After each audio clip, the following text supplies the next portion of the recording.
6 فراکسیۆنی پەرلەمانی کوردستان کە زۆرینەی کورسیەکانی پەرلەمانیان هەیە لە بەیاننامەیەکدا داوا دەکەن لەوە زیاتر دەسەڵاتی یاسادانان لە کەدار نەکرێ و پەرلەمان کارا بکرێتەوە بۆ پڕکردنەوەی بۆشاییە یاساییەکان.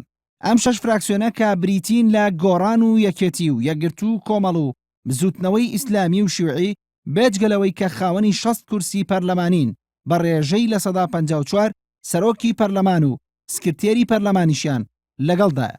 بە پێی پێڕەوی ناوخۆی پەرلەمان و لە ڕووی یاساییەوە لە ئێستادا ئەم 6 فراکسیۆنە دەتوانن پەرلەمان کارا بکەنەوە و لە هەر شوێنێکی یارێمی کوردستان بیانەوێت دانیشتنی پەرلەمان ئەنجام دەن و متمانە لە حکومەت وەربگرنەوە و بڕیار لەسەر هەڵبژاردننی پێشوەختە بدەن.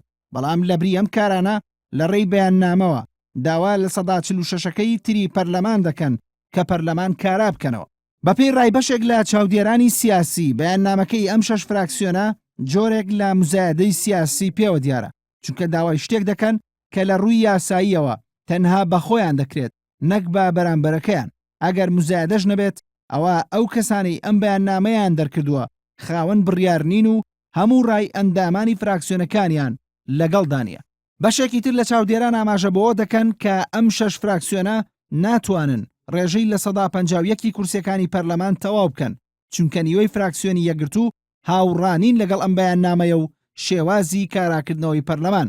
بۆیە ئەم 6 فراکسیۆنە تەنها خاوەنی 55 کورسین کە ئەمەش ڕێژەی یاسایی دانیشتنێکی پەرلەمان تەواو ناکات.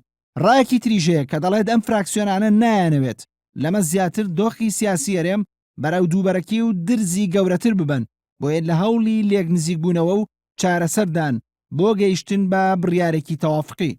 بەڕای چاودێرانی سیاسیش کۆی پرسەکە پەیوەندی بەوەوە هەیە کە پەرلەمانتاران لە داواکاری بەیاننامە و داخوازی زیاتر ناتوانن جموجوڵی عملی ئەنجام بدەن لە دەرەوەی ڕەزامەندی حیزبەکانیان و سەرکردەکانیان.